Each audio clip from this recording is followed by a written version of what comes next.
In mid-20th century Mexico, a legend lived.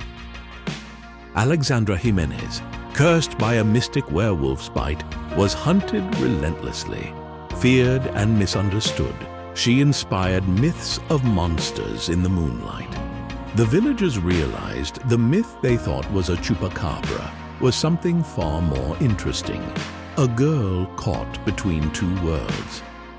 In America, Dr. Alexander learned about Miss Jimenez, whom the natives called Loba Roja, the Red Wolf.